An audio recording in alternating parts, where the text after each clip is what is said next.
Ah, c'est celui-ci. ça c'est du démarrage, t'as remarqué. Ça c'est chouette ça. Bam. Bonjour à toutes et à tous, on se retrouve ce matin en live pour commencer la semaine avec vous. C'est la matinale d'un monde de jeux. Nous avons autour de la table Ludovic Maublanc. Bonjour Ludovic Maublanc. Très réveillé. Comment ça va Ludovic Maublanc? Alors là, je savais même pas que ça existait le matin. On en avait parlé et je me suis dit tiens, il faut que j'essaye quand même un jour. T'as vu cette image image cette image un peu rose là? Ouais, c'est mon éclairage de Halloween. Je l'ai pas changé. Ah, mais c'est bien ça, laisse. C'est très bien comme ça. Au bout de la table, qui n'est pas en éclairage Halloween, nous avons Aline. Bonjour Aline. Bonjour tout le monde. Bien réveillée? Oh, alors là, je suis un peu déçu là, par ce bop. C'est le lundi matin, c'est le moment de remettre tout en œuvre. On va changer d'éclairage parce que j'ai oublié de le changer juste avant. On va le faire en direct. T'aimes bien comme ça là? Ouais. Cette vue-là, je trouve que c'est étonnant. Hein. Vous avez une matinale assez surprenante là, avec beaucoup de lumière rose un peu sur les côtés, mais il n'y a plus le décor qui va avec. Parce que la semaine dernière, on avait un sur décor le bas, incroyable. Ça fait pas du tout la même chose que l'effet Halloween sur le décor. Oui, ah bah oui, ça change un petit peu. C'est un peu rose. Nous nous retrouvons ensemble. Ludo a une bonne tête le matin, nous dit Mélodie. Breaking news, il est du matin, il le savait pas. Bah oui, il était du matin, Ludo, tu vois une nouvelle vie qui commence.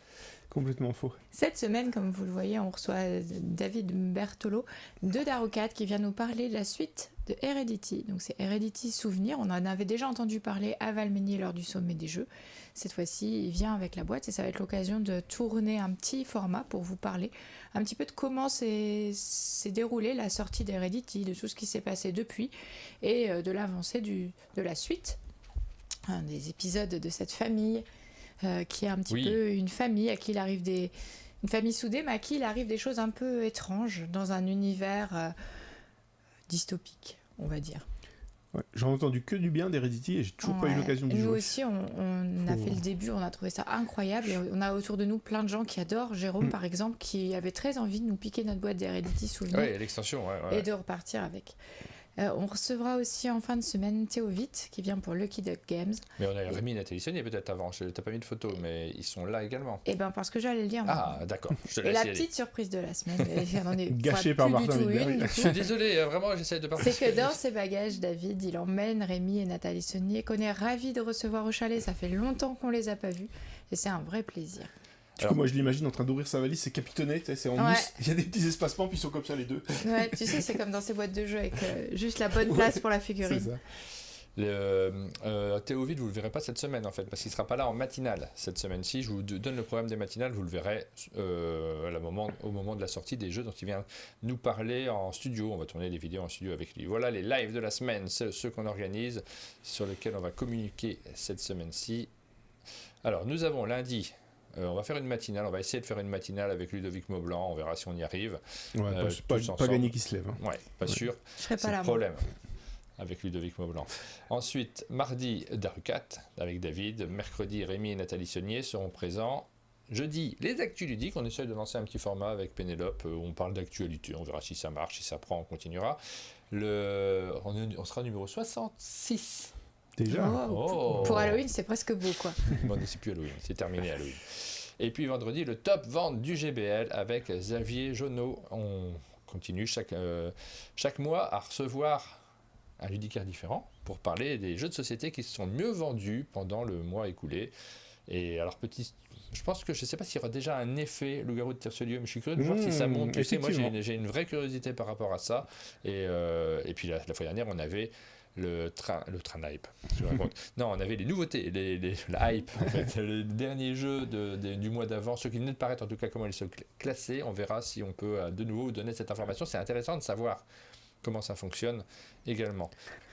Voilà pour le programme de la semaine, donc n'hésitez pas à vous lever tous les matins à 8h, vous savez qu'il y a des émissions passionnantes qui se déroulent. Deuxième rubrique de notre matinale, qu'est-ce que vous avez fait ce week-end? Vous avez fait quoi ce week-end? Qu'est-ce qu'on a fait ce week-end? C'est Crachou, il arrête avec tes mauvais films. C'est pas des mauvais films. Mais si, elle a raison, c'est des mauvais films et un mauvais casting. C'est faux. Si.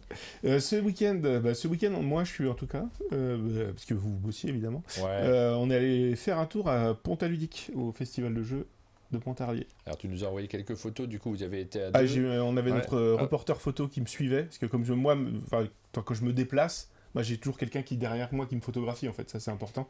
Ça, c'est quand on est une pour vedette. les archives. Voilà, quand on est quelqu'un un peu célèbre, voilà, c'est comme ça que ça se passe. Donc voilà, festival de jeux à Pontarlier. Il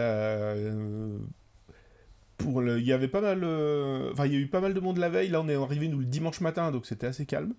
Mais on a pu se poser, faire quelques jeux. J'ai enfin joué à Majesty. Non, justement, pas Majesty, mais l'autre, Middle Ages, qui est la réédition de Majesty. J'avais déjà joué à Majesty, mais je m'en souvenais plus, j'avoue.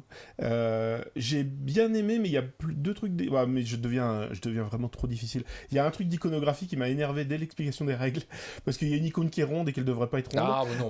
Oh là là là là, ça c'est insupportable.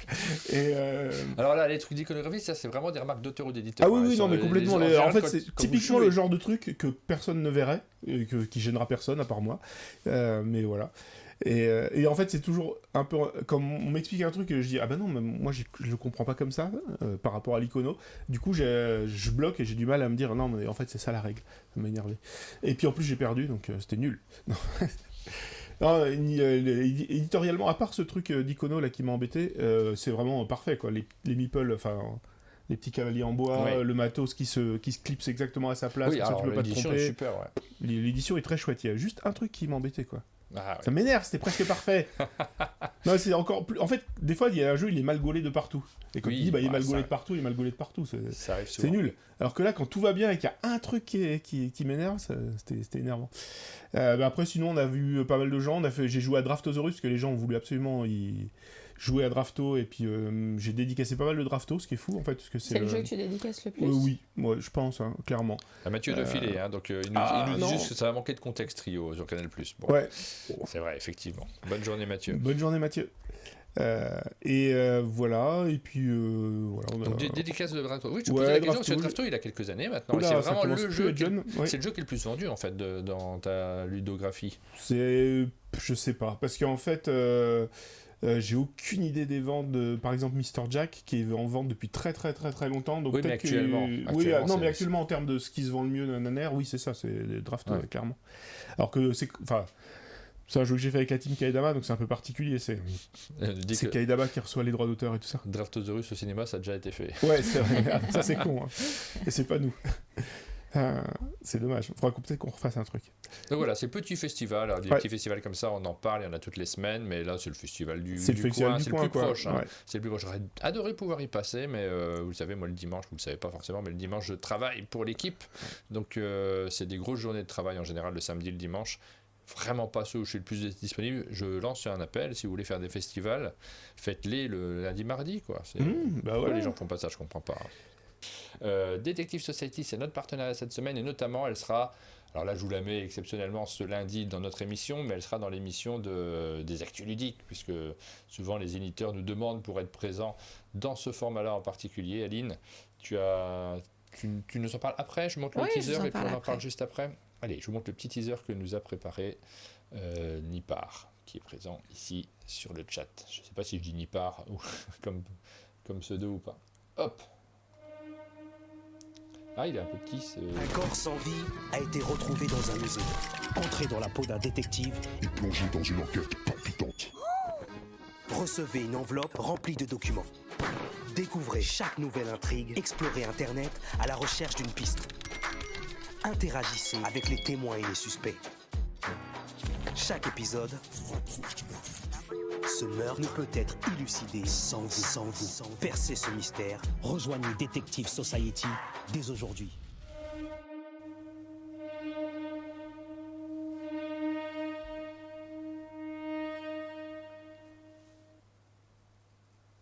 Chouette teaser, vous venez de le découvrir. On continue à vous en reparler donc cette semaine de Detective Society. Alors pourquoi ? Parce qu'il y a un financement participatif, il est en cours là tout de suite à l'heure où je vous parle. Je crois qu'on est sur la toute fin. Et c'est Julien, il nous dit Nipar, c'est Julien ou Nipar, comme vous préférez. Detective Society. Le financement participatif est en cours, Aline, je te laisse nous en parler. Oui, c'est sur Ulule que vous pouvez retrouver ça. Et vous connaissez peut-être Detective Society. Nous, sur la chaîne, on a fait une vidéo pour vous en parler et vous montrer le fonctionnement. Vous pouvez la retrouver. Et tout ce que vous verrez sur cette vidéo, c'est toujours valable pour la saison 3 qui est en cours de financement participatif et qui s'appelle Enquête au musée. Exposition, alors vraiment je rembobine ça s'appelle Exposition maudite. Pourquoi je me trompe? Parce que c'est exactement ça, c'est une enquête au musée. Il y a un archiviste qui est retrouvé mort dans le musée de la mythologie et des légendes. Et on ne sait pas comment c'est possible parce qu'il est enfermé à l'intérieur. C'est à vous de débrouiller tout ça et de comprendre ce qui s'est passé. En fait, vous avez une enquête avec tous les documents à disposition. Vous les recevez par courrier, c'est avec des enveloppes que ça fonctionne. Et vous allez avoir tout un système de résolution qui va se faire grâce aux documents, mais aussi grâce à toute la technologie qui est disponible. Par exemple, vous allez pouvoir utiliser votre téléphone pour demander des informations ou en recevoir. Dans le jeu, le principe, c'est que rien n'est interdit. Y compris retrouver l'auteur, le séquestrer pour lui faire avouer la vérité. Alors tu peux faire ça, mais franchement je pense que c'est pas du tout le but. Ah, je sais pas, je trouve... Julien, Théo, un après-midi, on prend la bagnole et puis dis-moi, il habite où. Voilà. Tu me dis que rien n'est interdit. C'est sur Ulule, là, en ce moment, on est à la toute fin, je crois, de la campagne, mais on va continuer à vous en parler quand même cette semaine. T'as mis le lien vers la campagne, Aline? Alors j'ai mis 2 liens sur notre site, vous pourrez les retrouver. J'ai mis un lien vers la campagne et un lien vers le site de Detective Society. 39 heures. Et je rajoute que sur notre YouTube, vous pourrez retrouver la vidéo qui explique tout ça. Oui, parce qu'on a fait une vidéo sur Detective Society, on vous l'a présentée il y a quelques années maintenant, je sais plus. Je pense que c'est il y a 2 ans. Il y a 2 ans. Donc vous pouvez retrouver une vidéo qu'on avait faite à 2, Aline. Hein. Ouais, je me rappelle, j'avais une robe à pois. Ouais, j'aime bien ces formats-là. Donc vous pouvez retrouver toutes les informations nécessaires. Là, on est à 39 heures de la fin de la campagne, on vous en parle sur la fin. Donc là, c'est vraiment le moment. Si vous êtes intéressé par le jeu, n'attendez pas en vous disant je verrai dans 3 jours. Hein. Là, j'ai pas le temps. Non, c'est là qu'il faut pledger éventuellement. On vous en reparle cette semaine. Donc ça sera dans le temps d'attente de nos vidéos. On remercie vivement l'éditeur de nous soutenir aussi en nous proposant des publicités parce que ça nous aide. On cherche à faire ça aussi. Et nous, en ce moment, sur la chaîne d'un monde de jeu, parce qu'on en reparle tout à l'heure sur les formats d'avis, mais on essaie d'avoir pas mal de formats qui sont des formats qui ne sont pas financés entièrement par les éditeurs. Donc à la place, pour pouvoir exister, on cherche des sponsors. C'est pas la même chose, hein, un format financé par un éditeur et un format sponsorisé. C'est 2 choses qui sont complètement différentes. Voilà. Donc merci à ceux qui nous font confiance là-dessus, on vous défend aussi, on essaye que ce soit du gagnant-gagnant forcément, on parle de sujets qui vous intéressent de toute façon, donc c'est vraiment intéressant, c'est vraiment utile pour nous d'avoir ce type de sponsoring également. Puis pour nous c'est sympa aussi de suivre en fait, parce que Julien l'avait rencontré à Cannes, il était venu sur un des lives, ça nous avait permis de connaître le jeu, on avait fait la démo, ensuite on a fait la vidéo, là il vient vers nous pour nous parler de ses nouveaux projets, en fait c'est sympa aussi de suivre l'évolution des maisons d'édition, des projets. Ouais, c'est des partenariats utiles et intelligents, je trouve. Voilà, je vous ai mis le lien vers la campagne pour ceux qui sont devant leur écran et qui peuvent cliquer. Vous pouvez cliquer dessus et puis on vous en reparle cette semaine. On enchaîne avec la vie du chalet. C'est la 3e rubrique. Ce qui s'est passé au chalet cette semaine. Parce qu'il s'est passé plein de trucs la semaine dernière. On a quelques photos à regarder. Comme d'habitude, Aline prend des photos et on les partage. J'en ai pas pris assez, je me rends compte. Mais je vais essayer de me rattraper cette semaine parce que là j'ai peu de photos. La semaine dernière, il faut dire que c'était les grandes vacances du lundi. Ben oui, c'est vrai. Et du coup, tu vois, ça m'a perturbée. J'étais en vacances, j'ai pas l'habitude. Donc voilà. La photo que vous voyez, c'est la venue de l'équipe de This is a Game qui est venue pour le jeu Mighty Shot. Ouais, c'est la seule visite de la semaine dernière. Ouais. C'est David et Jean-Jérôme, appelez-le Gigi, ils préfèrent, qui étaient venus nous présenter, leur jeu. Je l'ai que appelé Jean-Jérôme, moi. Ah, bah écoute, voilà. C'est pour ça qu'il me préférera moi. Ah. Et donc, il y a cette photo qui vous montre qu'ils étaient en matinale avec nous. Et vous pouvez retrouver la matinale pour voir toutes les informations sur le jeu. Vous pouvez aussi, sur notre site, voir plein d'illustrations de leur jeu, qui va être également en financement participatif. Vous pouvez retrouver tout ça. Et c'est fou parce qu'ils nous ont vraiment mis à disposition toutes les images pour qu'on puisse vous les montrer. Ouais, c'était très chouette. Donc ça, on vous a montré déjà en matinale vendredi, mais on a tourné une vidéo d'une partie où on s'est affronté avec Gigi, du coup, sous le regard de David qui commentait. C'était un chouette format en fait. Sur les jeux à 2, j'aime bien ce format dans lequel on a un joueur un peu neutre, même si tu es avec moi. Un joueur un peu neutre, parce que ça permet de décrire ce qu'on est en train de faire. C'est super utile comme format. On cherche toujours un peu sur les formats vidéo, mais celui-ci, je trouve, fonctionnait très bien. J'ai hâte de vous montrer la vidéo. Ça va venir vite puisque le financement participatif de ce jeu a lieu à la fin du mois. Un jour, on fera une vidéo sur tous les tous les rideaux de douche qui ont été utilisés pour faire quel est le rideau de douche qui a été le plus utilisé, quoi. Un top, parce que un tier list des rideaux de douche. Parce que franchement, celui qu'on a vu dernièrement, juste sur la photo précédente, il a été utilisé dans plein de vidéos différentes, et je l'aime bien, tu vois, c'est un que j'aime bien retrouver. Tier list des rideaux de douche, je regarde, moi. Je sais pas dans le chat ce que vous en pensez. C'est parce que si tu remets les vidéos, tu dis on l'avait fait pour telle vidéo, on l'avait fait aussi pour celui-là. Par contre, pour avoir déjà fait, on a fait des tier lists à la cafetière, notamment on a fait la tier list des illustrations de Pierrot avec Pierrot, ça c'était rigolo.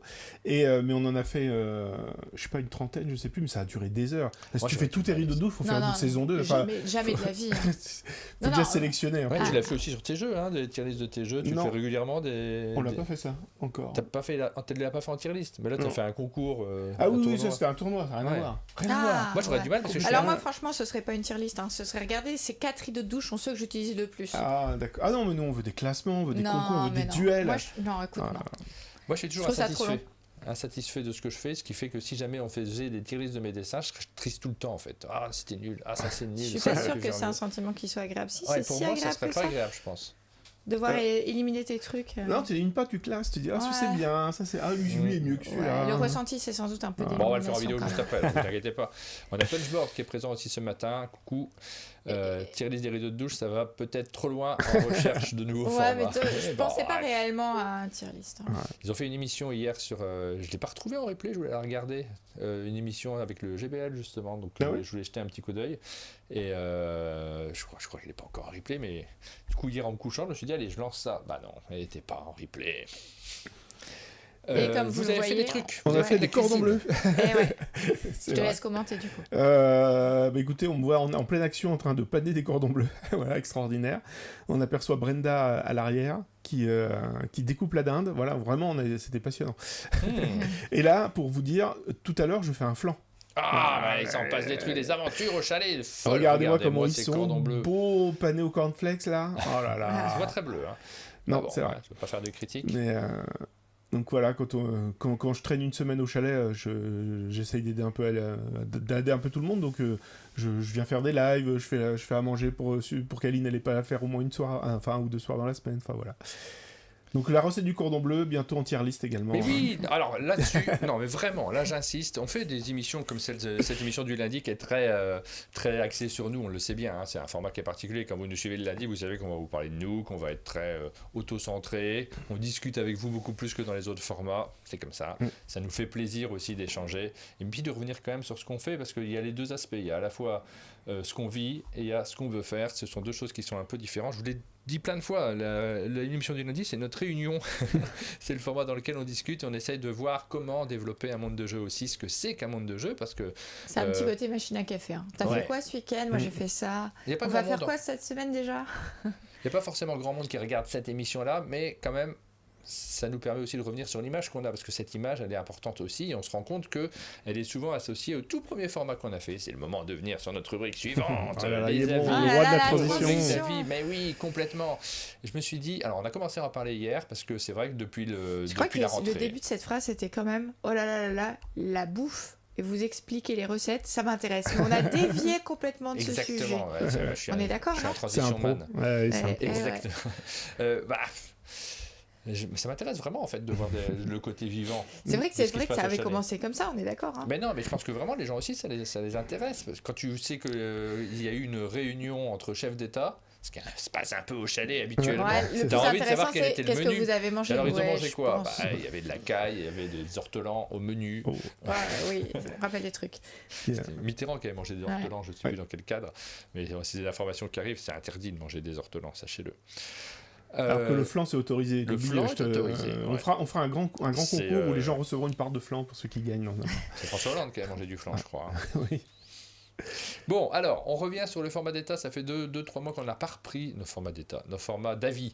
Ça fait 2-3 mois qu'on n'a pas repris ce format-là. Et je me suis dit, on en a parlé hier. C'est vrai je vous ai dit, quand on a discuté en fin de soirée, après avoir joué à des jeux de société, je me pose des questions sur ce format-là. Il n'est pas bien...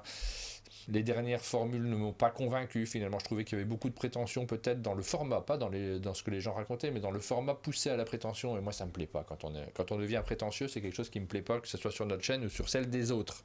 Et je suis pas très client des gens qui donnent leur avis et qui font du jugement de manière un peu rédhibitoire, c'est-à-dire en se mettant en scène comme des experts. J'ai tendance à chercher des formats dans lesquels on peut mettre les jeux de société à l'honneur davantage que les gens. Il faut réussir à faire les deux, c'est un peu tordu. Je me rends compte que cette phrase, elle demanderait beaucoup de développement. Là, j'arrive pas à le développer aussi rapidement. Alors, je me suis dit que ce matin, on allait revenir là-dessus, parce que c'est vrai que ça fait un petit moment qu'on ne l'a pas fait, sur les différents formats. Et pour se faire plaisir, hop, je vous ai mis un petit historique des formats d'avis, parce que ça a été vraiment le cœur de la chaîne pendant longtemps. Et là, ça fait 2 mois qu'il n'y en a pas eu. 2 formats d'avis. Des avis, vous en avez eu plein dans les matinales. Ça, on continue à vous donner nos avis sur les jeux de manière régulière, quotidienne quasiment. On va le faire juste après.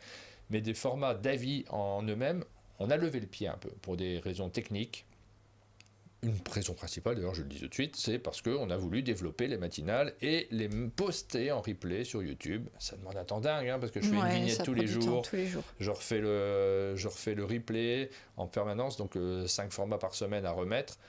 Je rappelle que toutes ces émissions-là sont entièrement non financées par les éditeurs, donc forcément c'est un temps de travail qui est assez important. Je regarde toujours Aline dans le coin parce que je me demande si elle ne me juge pas. L'œil inquisiteur d'Aline. Non, mais mon œil n'a rien. Sachez, mon œil est innocent. Non, je plaide non coupable.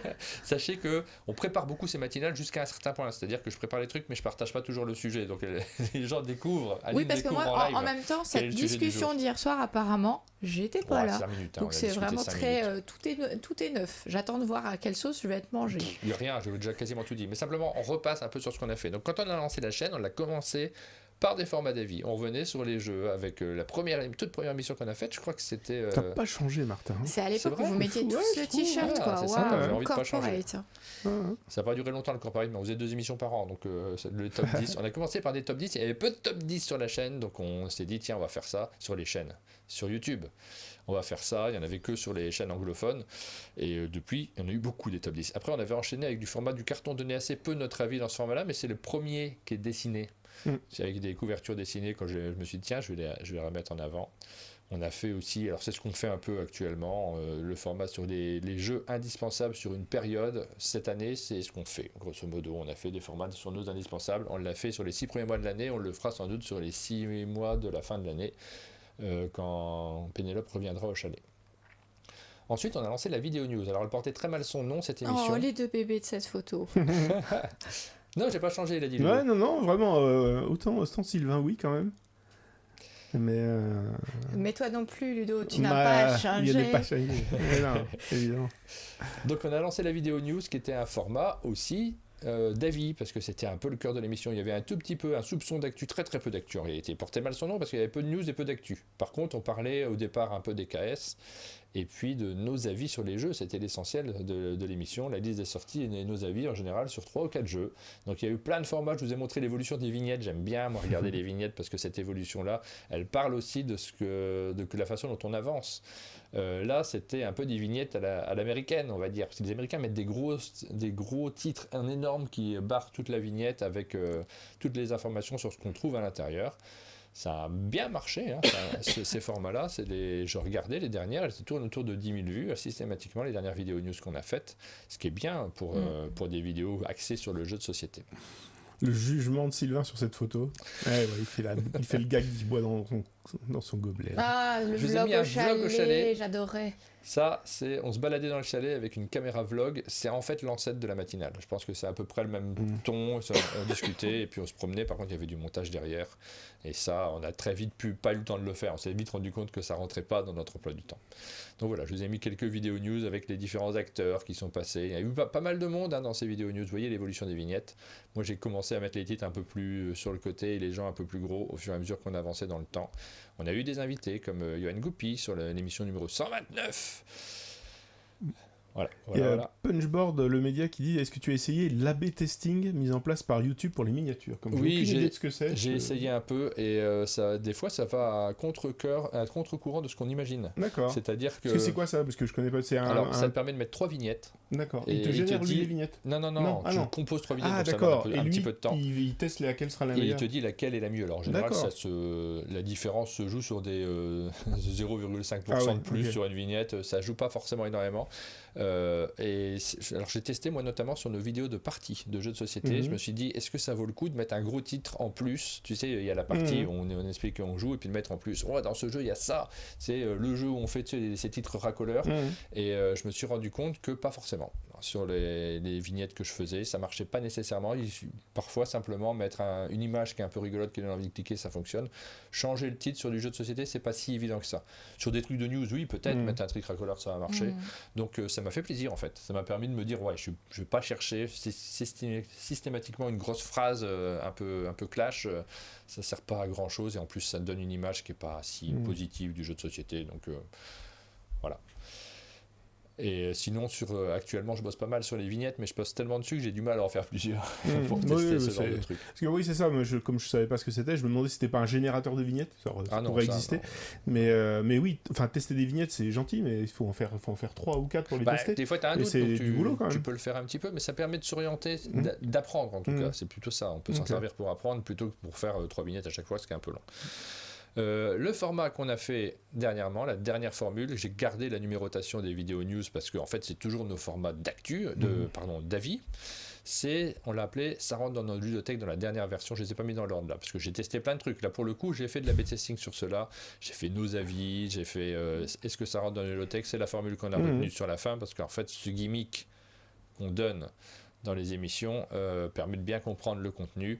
C'est sur celui-ci que je suis pas satisfait. J'ai beaucoup travaillé l'année dernière dessus, vraiment. Les vignettes sont dingos. Ouais. Et en fait, les vignettes sont dingos, mais les chiffres sont inférieurs aux vidéos news assez largement. C'est vrai. C'est-à-dire qu'on tourne entre 4 et 5 000 vues, alors que les vidéos news, on était vers les 10 000. Et donc, que les actus ludiques sont beaucoup plus fortes aussi. Et les actus ludiques, en ce moment, on se rapproche. Alors, on est largement aux 10 000 sur les actus ludiques dans la mesure où moi, je les laisse en replay sur Twitch. Elles font beaucoup de vues sur Twitch. Elles font 2000 vues en général sur Twitch, plus celles de YouTube. Elles sont vraiment impressionnantes. Donc, on est aussi aux 10 000. Et celle-ci, j'arrivais pas à la faire décoller. Mais alors, moi, j'étais très content parce qu'il y a un travail énorme et sur la vignette et sur le contenu de l'émission. Et dans la préparation, vraiment, c'est énormément de taf sur ces vidéos d'avis. En plus, ce sont des avis qui sont vraiment bossés parce qu'on travaille tous sur chacun sur qu'est-ce que je vais dire de jeu. Donc, il y avait une réflexion. Et donc, ça n'a pas tant pris que ça en manière de vues. Les vues, il faut en faire... C'est sûr que le ratio temps de travail et nombre de vues, il n'était pas... Et finance à zéro, parce que c'est des formats qui ne sont pas financés. Donc, on c'était même cher, en fait. Oui, non, ça nous coûtait, on avait calculé 400-500 euros de faire un format comme ça par semaine. Donc, il faut bien gagner sa vie à côté pour pouvoir se permettre de faire ce genre de choses. Donc là, on a levé le pied depuis la rentrée de septembre sur ce format-là. On ne l'a pas abandonné, on va le refaire. On va essayer de refaire des choses, mais on en discutait hier. Moi, je pense que l'un des problèmes qu'on a eu sur ce format, c'est peut-être le nombre de personnes. Ça donne du coup, comme on est 4, tu vois, discuter à 4 sur un jeu de société. Le premier donne son avis, le deuxième donne son avis, le troisième, le quatrième, vous avez compris. Au bout d'un moment...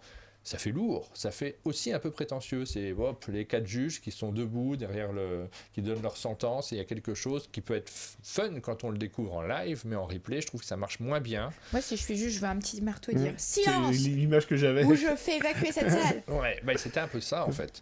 Et quand je regarde les chaînes américaines, parfois, tu as un Dice Tower, par exemple, un Tom Vassell, lui, il est tout seul pour donner son avis. Parfois, ils sont 2, mais et ils n'hésitent pas aussi à aller peut-être un peu plus vite. Là, du coup, ça faisait un peu lourd, je trouve, de manière générale. Ça, c'est des avis. Je cherche à analyser moi-même. N'hésitez pas à nous dire sur le chat ce que vous en pensez, mais c'est tellement important d'avoir de la personnalité des gens qu'on regarde, de savoir ce qu'ils apprécient. Et puis surtout, moi, ce que je recherche, c'est le conseil. C'est-à-dire, je cherche toujours dans ce genre de format-là à retrouver ce conseil qu'on a parfois devant une ludothèque, tu sais, quand on est avec un copain qui nous dit « Ah, ce jeu-là, je te conseille d'y jouer parce que vraiment, j'ai beaucoup aimé, je l'ai de temps en temps. » Tu sais, tu croises quelqu'un en festival qui te dit « Celui-ci, vraiment, j'enchaîne les parties, il ne faut pas le louper. » C'est ça qu'on veut retrouver également. L'avis négatif, ça sert, c'est utile, on en fait des caisses sur l'avis négatif. La critique, ça sert, c'est utile, on en fait des caisses aussi sur la critique. Je dois reconnaître que c'est pas tellement ce que je recherche le plus. Tu sais, le type qui se pose en critique et qui dit « Attendez, je vais vous dire vraiment ce qui marche pas pour essayer d'aller plus loin et faire progresser le secteur. » C'est très bien, c'est intéressant, c'est un travail qui est dingue, mais souvent c'est très mal fait. Quand les gens se disent en critique, ils ne le font pas vraiment de manière critique, on est souvent dans de la vie personnelle quand même malgré tout. c'est pas moi ce que je recherche en tant que spectateur. Ce que je recherche vraiment en tant que spectateur, en tant que consommateur de vidéos, et on n'est pas tous pareils là-dessus, hein, c'est du conseil de copains en fait. C'est plutôt ça que je cherche. Et c'est ça que j'aimerais réussir à mettre en place moi dans ce type de vidéo, qu'on le fasse en matinale ou ailleurs. C'est la recherche permanente, réussir à partager des émotions que l'on vit, les conseils et se créer nous-mêmes des envies. Parce que quand on travaille sur ces formats-là, et c'est pour ça qu'on les refait systématiquement, c'est aussi ça nous crée des envies. Quand on parle de bande dessinée, c'est aussi pour se motiver à en relire parce qu'on sait qu'on va le partager et que ça va être génial. Je t'ai pas beaucoup laissé parler, Aline, là-dessus. En même temps, oui, mais il n'y avait pas de trou. Donc... Non, vas-y, là, il y a un gros trou. C'est pour ça que c'est une transition. Moi, j'en profiterai bien pour remercier tous les gens qui sont abonnés parce que j'ai vu passer pas mal de choses et tu parlais, donc je t'ai pas coupé, mais il y a quelques abonnements. C'est tout. Tu profites de ce pour faire que ça. C'est bien de remercier les gens qui s'abonnent. Oui, non, mais bien sûr, on remercie les abonnements. Donc, Martoni, il y a 5 minutes, qui a pris un abonnement. Les Gamers, super pseudo.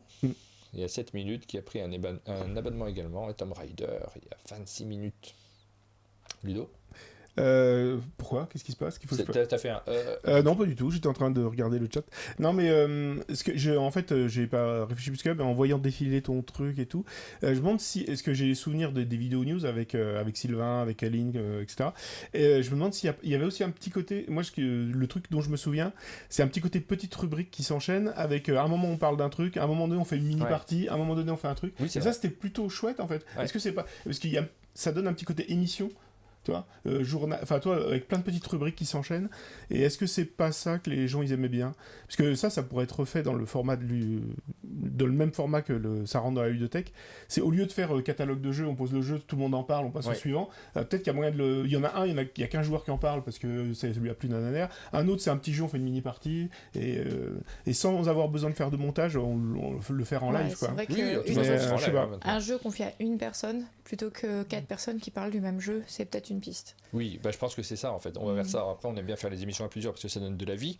J'aime pas trop faire des émissions tout seul. Ce qui n'empêche pas de donner son avis derrière, mais s'il est juste bref et qui respecte le temps de parole de la personne qui est en charge de la présentation.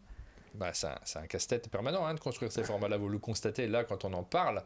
Mais effectivement, je pense qu'il y a un truc qui marchait pas sur ce format, même si le travail, quand on travaille énormément sur un truc, on a tendance à l'apprécier et dire c'est bon, c'est validé, c'est trop chouette ce qu'on a fait. C'est ce qu'on a fait parce qu'on en a fait quand même un certain nombre. On vous a fait défiler les vignettes. Il y en a eu beaucoup.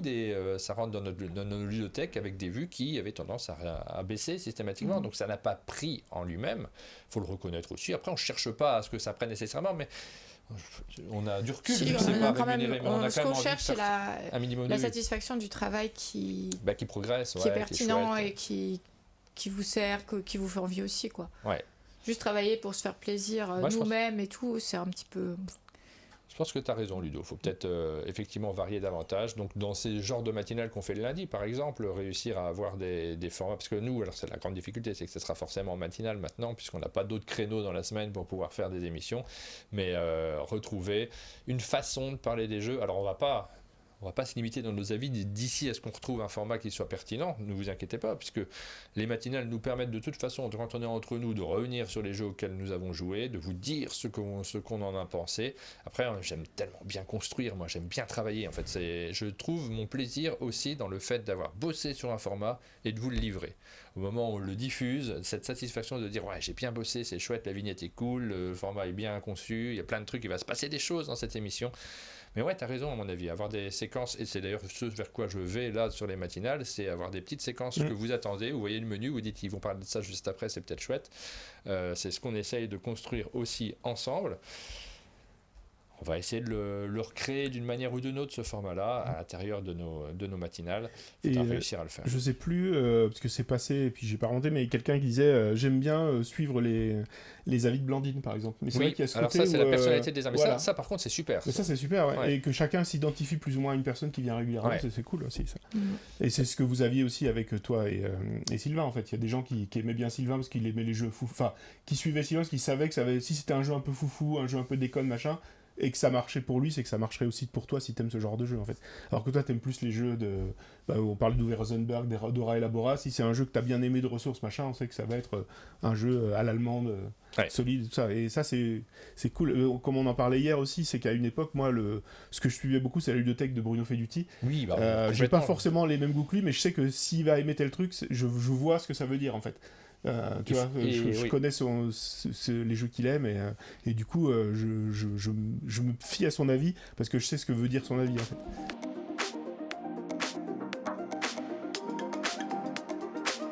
On n'a pas parlé de nos avis sur les jeux auxquels on a joué. Alors rapidement, parce qu'on n'a pas forcément énormément de choses à dire. Tu veux parler de quoi, ce qu'on veut, à quoi on a joué ces derniers temps. Pour le premier de la pile, c'est lourd déjà. On a joué à ça, t'as joué avec nous, tu nous as expliqué le jeu. Je crois que tu nous as expliqué le jeu. J'ai joué avec vous et j'ai gagné. Mais je crois que sur le chat, c'était rigolo. On en a déjà parlé. J'ai gagné. Ce qui était rigolo, c'est que tu nous as mis un demi-tour de point de victoire de le plateau de jeu. J'avais une partie d'avance par rapport à vous. C'est surtout ça. Parce que... Moi, je retiens que j'ai gagné dans le peloton des losers. Ludo, c'est rigolo parce qu'il est... assez bon sur ce genre de jeu. Je remarque quand on joue avec toi à ce type de jeu, de type un peu abstrait, dans lequel il y a des règles qui sont relativement simples, tu les appréhendes vite, tu arrives rapidement à savoir comment ça fonctionne, et en général, tu es un candidat sérieux. Par contre, à chaque fois, tu me dis je déteste ce genre de jeu. C'est marrant, c'est décoléré le fait d'être... décoléré parce que ça te met en colère. Moi j'adore Intercia, ça s'appelle Café Fleur en version française. Moi, Intercia, j'adore aussi. Franchement, coup de cœur. Coup de cœur d'Aline, coup de cœur de moi, il rentre dans ma ludothèque. Est-ce que ce serait pas du coup un coup de cœur d'un monde de jeu ? Ouais, j'ai pas les logos là, le coup de cœur sur cette émission là, je les ai pas préparés. T'as dit dire vite, hein. Moi, coup de cœur. Coup de cœur, bam. Intercia, ouais. C'est ça, pas autocollant, coup de cœur. Et puis il aime rien Ludo, mais il a raison.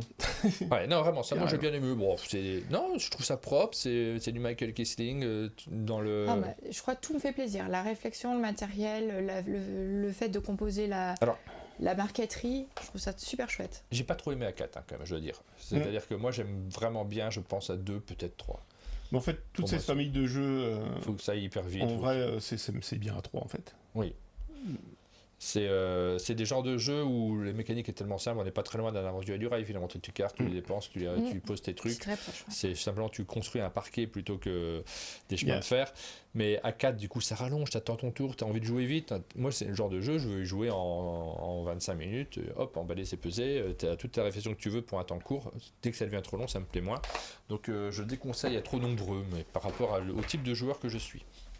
On a fait plusieurs parties de celui-là. J'aime bien moi sa Fondation de Metropolis. Du coup c'est la version futuriste de Fondation de Rome, c'est surtout la version sans plastique. Ouais, c'est ça. Parce que Fondation of Rome, moi j'y ai joué, je sais plus, un week-end jeu dans l'année, et c'était impressionnant en fait. La boîte est immense, chaque joueur a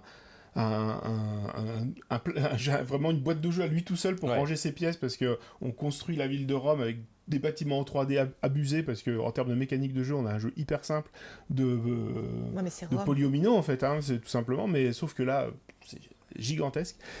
En fait, j'avais peur que ce soit pas lisible, c'est presque lisible en fait avec les bâtiments en 3D, mais là, ça résout quand même le problème du matériel quand même qui est abusé, pour avoir un format beaucoup plus classique avec des tuiles en carton. Même s'il y a du double layer, c'est pas dégueulasse, hein. Enfin, en termes de prod, c'est vraiment très, très propre. Et le jeu est tout simple. Moi, c'est le genre de jeu qui me convient plutôt, dans le sens où c'est vraiment de la mécanique toute bête, c'est du quadrillage qu'on remplit, il n'y a pas de mécanique alambiquée pour obtenir des trucs. Enfin, vraiment, c'est très léger et ça marche très bien. Peu importe le nombre de joueurs, c'est peut-être plus sympa à 3 ou 4, je pense, qu'à 2. J'ai joué à 2, mais je pense que c'est plus sympa à 3 ou 4 parce qu'il y a des interactions sur l'occupation du plateau entre les joueurs. Donc, celui-ci, on conseille, mais Emerson Matsushi, c'est l'auteur de. Ça commence par un C. Century. Ok. Ça commence par un C, c'est un petit indice. Hein. Ça, c'est étonnant. Je retiens les lettres de début de tous les trucs. J'ai toujours la première lettre des choses que je cherche et j'ai rarement le mot. Monkey Palace, c'est un jeu Lego publié par Asmodée. Alors moi, le matériel, je pas tant que ça de base. Mais Lego, ils ont essayé de faire du jeu de société il y a quelques années en arrière. Ils avaient lancé une grosse gamme de jeux de société avec plein de jeux d'un coup. Ça n'a pas très bien marché, ils ont arrêté assez vite. Il y avait leur Creationary, Pictionary. Il y avait un Pictionary avec des Lego, et puis après il y avait Creationary, je crois. Et je sais qu'il y a au moins un jeu qui a été fait par Knizia, parce que je m'en souviens, mais j'y ai pas joué. Et après il y avait plein d'autres jeux, il y avait un jeu d'aventure un peu style Dungeon Crawler, ils ont testé plein de choses, et ça n'a pas tellement pris. Et là ils reviennent, ils retentent l'aventure. Mais du coup c'est comment ? Et ben, c'est plutôt sympa. Ouais, parce qu'en fait, c'est bizarre parce que c'est pas évident en fait. Le jeu est pas si facile. C'est pas familial. En fait, c'est ça qui est étonnant parce qu'il y a plein de mécaniques de jeu dans ce jeu qui sont pas du tout familières en fait. On a un système de revenus. Enfin, tous les tours, on va gagner des pièces qui sont essentiellement des arches et des petits machins. Et le but, c'est à ton tour de jeu de faire l'escalier le plus long possible, grosso modo, en t'insérant le mieux dans les constructions déjà faites. Donc, il y a de la représentation dans l'espace.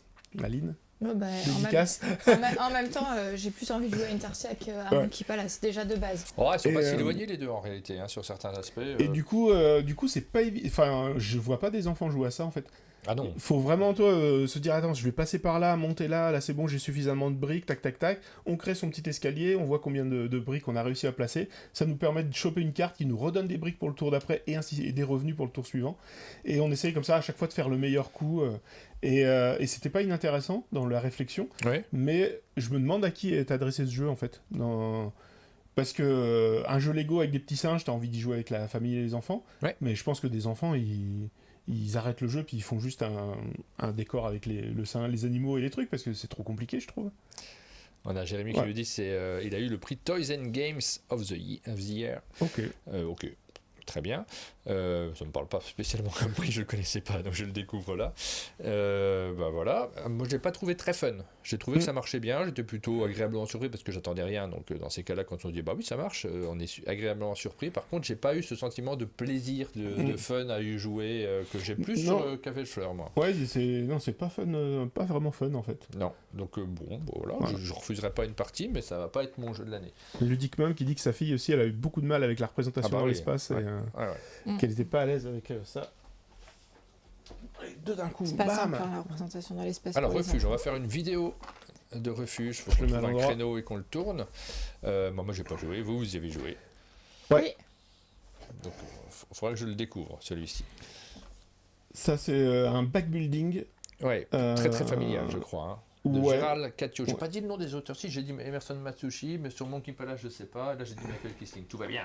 J'ai dit le nom des auteurs, mais là, je ne sais pas sur Monkey Palace s'il y a un auteur, comme ça a été de David Gordon et Tam. Okay. Ah si, c'est même marqué sur la couve. Ça va, c'est validé. Bah ouais. Donc ça, c'est un backbuilding qui représente une balade en forêt. Donc on joue en simultané. À son tour de jeu, on pioche dans son sac 2 tuiles. Et on choisit celle des deux qu'on veut jouer. On constitue son petit paysage qui représente sa balade. Et parmi les tuiles, et à la fin de chaque tour, on va piocher il y aura des événements météo, et notamment un orage qui se prépare. Et que si l'orage éclate, et que vous n'êtes pas rentré à la maison, et ben vous prenez la flotte, et du coup vous scorez plus vos points. Donc il y a tout un stop ou encore. C'est du backbuilding stop ou encore en fait. À chaque tour on avance, et puis à un moment donné on se dit allez, je rentre à la maison parce que là ça va éclater, je vais pas scorer mes points de petit lapin. Parce qu'en fait quand on croise des animaux on marque des points. Mais seulement si on peut rentrer à la maison. Au sec. Je sais pas quelle est la logique de ça, mais quand on voit un animal mais qu'on est mouillé, on y prend moins de plaisir. Bah c'est peut-être ta photo, elle est moins belle. Ouais, c'est ça. Alors t'es le seul à pouvoir donner la vie, Ludo. Non, j'ai joué moi aussi. Elle a joué aussi. J'ai joué moi aussi, et en fait j'étais très contente d'y jouer parce que la boîte je la trouve superbe, et je trouve encore plus jolie, je crois, l'illustration qui est à l'intérieur. En fait c'est Pio, je trouve qu'elle a fait un travail splendide, ça. Je trouve ça super beau aussi. Je trouve très très belle les petites tuiles. Peut-être un petit peu moins lisible le chemin ici, mais c'est très joli, et j'aime beaucoup moi les backbuilding. Je trouve ça toujours très sympa. Là c'est de l'hyper familial, agréable à jouer, mais le seul truc moi c'est qu'il me faut absolument des lunettes pour jouer à ce jeu. C'est assez petit, donc mon conseil c'est si vous jouez à ce jeu et que vous avez besoin de lunettes, mettez-les pas très loin de vous. Alors Ludo, ton avis un peu léger pour toi peut-être? Ouais, moi c'est pas trop ma cam là, j'avoue. Effectivement en termes de lisibilité c'est vraiment tout petit, on commence à se faire vieux en vrai. Ça commence à être problème. Moi j'imagine y jouer avec Antoine Boza. Maintenant à chaque fois qu'on joue avec Antoine, il joue à un jeu, il fait rien. Oui, mais non, mais ça c'est au critique quoi là? Au critique non, on critique pas le jeu, c'est pas du tout. Moi j'ai ça sur Superstore 3000, j'ai eu beaucoup la critique sur ce jeu-là de c'est beaucoup trop petit, j'ai du mal à lire. Alors que moi vraiment j'aime beaucoup, j'ai pas de soucis là-dessus. J'aime beaucoup, et je trouve en plus que c'est lisible alors que c'est tout petit sur Superstore 3000. Oui, ben c'est vrai. Après, c'est une question je vois rien, nous dit Antoine. Moi, j'ai pas joué, donc on vous en reparlera. Surtout, on va faire une vidéo, donc ça va être super chouette pour se faire un avis, parce que là, je vous l'ai dit, quand on fait une vidéo, on enchaîne un peu les parties avant, on le prépare bien, on a envie que ça soit nickel. J'aime bien cette approche, cette façon de découvrir les jeux. J'ai plutôt envie d'y rejouer à Refuge, et peut-être d'y jouer avec ma fille, parce que je vois que c'est vraiment le genre de jeu où c'est super élégant, et je pense que c'est le jeu qui lui convient. Et ça m'amène de rebondir d'ailleurs sur ce qu'on disait tout à l'heure avec Jérémy. Punchboard Media, c'est que nos avis, c'est la question de l'indépendance, en fait, elle se pose toujours. Comme on sait qu'on va faire une vidéo sur ce jeu, que donc il y a un financement de l'éditeur, on pourrait se dire, ils vont pas nous en parler, du coup, ils vont être hyper soft par rapport à ce jeu, parce qu'ils vont pas s'amuser à le casser, par exemple, s'ils ne l'ont pas aimé, avant de faire la vidéo. Il y a cet aspect-là qui rentre en compte, et c'est évident que là-dessus, on est propre, mais en même temps, on est propre aussi vis-à-vis de l'éditeur. Il y a une sorte d'ordre dans lequel faire les choses. En même temps, moi, il faut que j'y joue pour faire la vidéo. Donc, il y a tout ce travail-là que je vais faire à ce moment-là. Et puis derrière, quand on fait tous nos comptes rendus, qu'une fois qu'elle est diffusée, nos comptes rendus de fin d'année, ça sera dans un second temps.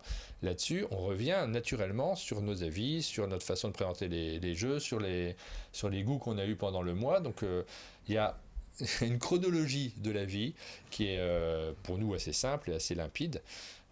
Alors ça va pas aider les boutiques, si elles veulent avoir nos avis pour acheter des jeux, c'est sûr qu'on va pas les donner avant, parce qu'on les a pas, tout simplement. Il y a aussi ce truc de se dire, ce jeu, je vois avec qui je vais y jouer. Oui, et ça compte aussi. Là, vraiment, on est dans du familial, du jeu familial. C'est esthétiquement assez chouette. Et du coup, je me dis, moi, je sais exactement qui peut jouer à ça. Oui, ça sert à ça aussi. Tree Society. Donc cette fois-ci, on est sur un jeu dans lequel j'en ai fait qu'une partie. Et là encore, tu vois, ça me suffit pas pour avoir un avis très très éclairé là-dessus. J'ai fait juste une partie de Tree Society de Brett Gilbert et Matthew Dunstan, qui sont Matthew Dunstan est ultra productif. C'est incroyable le nombre de jeux qui sortent. En même temps, en Australie, il n'y a rien à faire. C'est le mec qui s'occupe. Il y a peut-être le mec qui fait du surf toute la journée. Puis il rentre, il fait des jeux. C'est ça. La tête de quelqu'un qui fait du surf, effectivement. Et en plus, il y a un système où tu as... alors, je sais plus, il y a un certain nombre de guildes, donc des cartes objectifs, des cartes que tu récupères, etc., qui te font des points, et qui ont des mécaniques de jeu légèrement différentes, et t'en prends un certain nombre dans le paquet, en fait. Il faut en faire plusieurs parties donc, pour se rendre compte de la richesse du jeu. Effectivement, je sais plus qui, je crois que c'est Barry qui disait jouez pas avec le jeu de base, c'est chiant, parce qu'en fait, il préconise telle combinaison de cartes pour démarrer, et effectivement, c'est les cartes les plus simples, et elles sont un peu plan-plan. Et quand on a joué avec toi, on a joué avec d'autres cartes, et il y avait déjà des trucs un peu plus funky à faire, en fait. Ouais, c'est un type de jeu dans lequel vous allez récolter des sources pour pouvoir activer vos cartes objectifs qui sont placées devant vous, qui ont plusieurs étapes. C'est rigolo parce que ça, quand je cherchais à faire des jeux de société, c'est une idée que j'avais en tête, et il a bien fait, Mathieu, de me la piquer, parce qu'elle est une bonne idée. Les cartes qui évoluent, tu sais, tu te rappelles Oui, je me rappelle. J'aime bien cette idée. Moi, je cherchais à faire un jeu de pose d'ouvrier avec un personnage qui évolue en fonction de son âge. Avant de mourir, il avait une action qui était l'action de la sagesse, au milieu de sa vie l'action de la force, et au début celle de l'apprentissage. J'aime bien aussi l'action de la crise de la quarantaine, quand il commence à faire un peu des conneries. Quand il commence à se barrer avec une plus jeune. Il claque tout son fric. Piquez pas mon idée, je le ferai un jour ce jeu. J'aimais bien, j'avais oublié cette idée de jeu qui était plutôt chouette en termes de narration, mais derrière il faut faire un vrai jeu derrière. Il ne suffit pas d'avoir une idée pour faire un vrai jeu, il faut travailler énormément. C'est difficile de faire un jeu de société. Et donc, il a des cartes ici qui évoluent en fonction du temps et qui vont rapporter de plus en plus de points de victoire. Sinon, pour réaliser ces cartes, faut récolter des ressources, les dépenser. Avec un système de marché où il y a un certain nombre de fruits autour de la table. Et quand on vend son fruit, on gagne autant de points qu'il y a de fruits identiques. Et donc, il y a un marché qui évolue, qui baisse et qui monte. À un moment donné, la cerise, elle vaut plein d'argent. Et 2 tours de table après, la cerise, ça vaut plus rien. On est dans la catégorie des Dominion un peu sur les sensations de jeu, c'est-à-dire très mécanique. On va essayer d'enfiler ces actions les unes derrière les autres en trouvant un sens logique en termes de combo. C'est pas fun, on va dire. C'est très froid comme type de réflexion. Je joue qu'une partie, donc j'ai pas encore d'avis. J'ai envie d'y rejouer déjà, c'est pas mal. Voilà, hop, on le range derrière. Hier soir, on a joué à ça. Altaï, on termine par celui-là il y a Tower Up, mais vous avez déjà pas mal parlé, Tower Up. Comment Monolith. Putain. On a joué à Altaï, je sais pas comment Altaï, Armand. Altaï, ouais. Armand. On a joué à Armand. On l'appelle Armand. Qui se souvient encore d'Armand Altaï dans le chat? On a joué donc à ce jeu-là de Paolo Mori et Ole Steiners, c'est ça. Ce que je disais, c'est Paolo Mori, il a le syndrome Bruno Catala. On sait que c'est un jeu de Paolo Mori. Là, il y a un autre gars, on sait plus qui c'est. Un jeu d'Ole Steiners. And Paolo Mori. Est-ce qu'ils sont sur le même plan ou est-ce qu'il y a une différence? Le end, tu vois, ça me fait bizarre. Je pense pas, non. Je sais pas. C'est bizarre, ouais, c'est vrai. Alors souvent, quand il y a 2 auteurs sur la boîte, c'est souvent par ordre alphabétique, ce qui n'est pas le cas là. Ouais, et puis il y a le N qui donne. C'est lui, mais il y a aussi lui. Je ne sais pas ce que ça veut dire. Donc voilà, Altaï, c'est un jeu de deck building, complètement du deck building classique à la Dominion, avec 5 cartes que l'on va jouer à son tour de jeu, parmi une main de 10. Mais il y a un plateau au centre de la table sur lequel on va se développer pour pouvoir... ça change un petit peu les interactions entre les joueurs parce qu'il y a de l'affrontement direct sur le plateau central. Et ça, c'était plutôt original, plutôt bien vu. Ouais, ça change, effectivement. C'est l'ajout principal parce que on va retrouver du deck building assez classique dans sa mécanique avec les fameuses 10 cartes. J'en joue 5 et petit à petit, j'en rachète qui vont dans mon paquet, etc.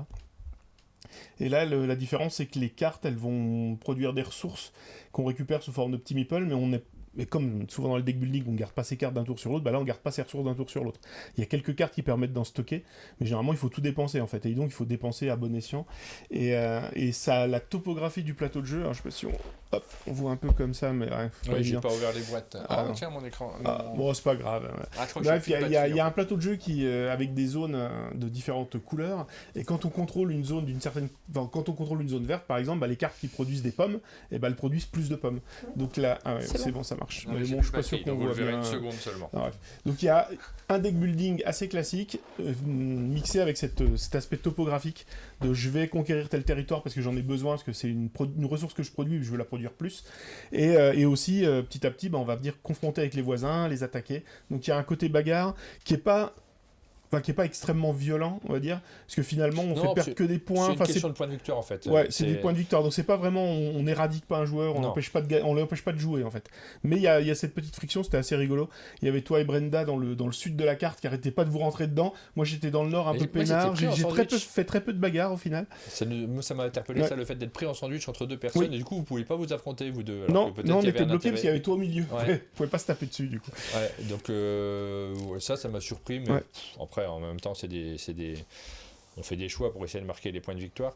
J'ai trouvé ça plutôt frais, plutôt sympathique comme jeu. Ça n'invente pas grand chose. Petite limite que j'ai, et ça je peux pas vous y répondre tout de suite parce qu'on en a fait qu'une seule partie, c'est que j'ai peur que ça soit répétitif. Comme il y a des decks qui sont différents pour les joueurs. Dire en fait il y a 4 joueurs, il y a 4 decks de départ et ils sont asymétriques, ce qui est aussi différent des decks building classiques où généralement on commence tous avec le même deck. Est-ce que ça fait une vraie grosse différence? Je sais pas. Ça va pas tellement renouveler dans la partie, ça. On va avoir des départs qui sont différents. Et par contre, le contenu, là, les cartes qui sont au milieu, il y a un petit renouvellement, elles n'arrivent pas forcément dans le même ordre pour les objectifs. Pour le reste, j'avoue que j'aime bien rechercher actuellement des jeux dans lesquels la disposition va changer un peu et au début de la partie tu regardes en disant bon alors qu'est-ce qui se passe, qu'est-ce qu'on va faire, ah là c'est complètement différent et là je vais pas avoir forcément ça sur ce jeu là. Là c'est de l'avis de la première partie, il va falloir que j'ai un peu plus de recul par rapport à ça.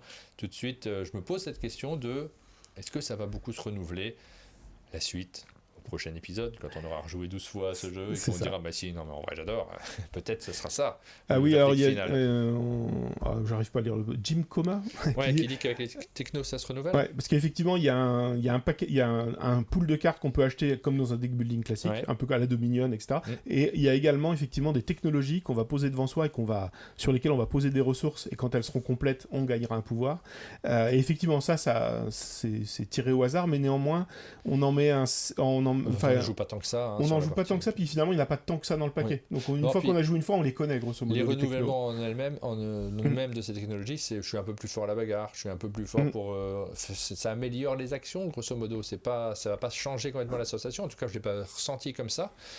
Moi, ce qui m'aurait beaucoup renouvelé la partie, c'est des dispositions de cartes qui changent. Parce que là, la carte centrale, c'est vraiment toujours la même. Et c'est peut-être là-dessus que je vais trouver que ça se répète beaucoup. Comme elle est très axée sur la carte centrale, sur son occupation, si elle est toujours pareille et qu'on joue toujours au même nombre de joueurs, il risque d'avoir des automatismes qui sont un peu chiants. Alors, attention, prenez ça avec des pincettes. Le type, il a fait une seule partie du jeu et c'était hier soir. Il faut attendre un petit peu quand même. On arrive à la fin de cette séquence sur les avis. On arrive sur les vidéos qu'on a diffusées sur la chaîne la semaine dernière et celles qu'on va diffuser cette semaine. Alors très vite, parce que il suffit de vous balader sur le site pour les voir de toute façon ces vidéos. La semaine dernière, on a diffusé le canapé de Don't Panic Game. On vous l'a dit cette semaine, on va vous diffuser celui de Monolith. J'ai pas la vignette, mais je vous le dis quand même. Tikal Legend, on l'a diffusé la semaine dernière. La vidéo des news ludiques avec Pénélope, c'est le numéro 65. C'est la pile de la peur. J'ai passé du temps à faire cette vignette, j'espère que vous l'appréciez. Tout fait tout seul, il n'y a pas d'IA ni rien, parce qu'on voit énormément de vignettes en IA. Ah oui, toutes les grosses chaînes, c'est que de l'IA maintenant. Donc ça y est, le passage est fait vers l'intelligence artificielle. J'essaye de... Je ne suis pas contre, hein, les gens font ce qu'ils veulent. J'ai aucun souci à ce qu'ils utilisent de l'IA pour faire des vignettes de vidéos, je m'en fiche un peu.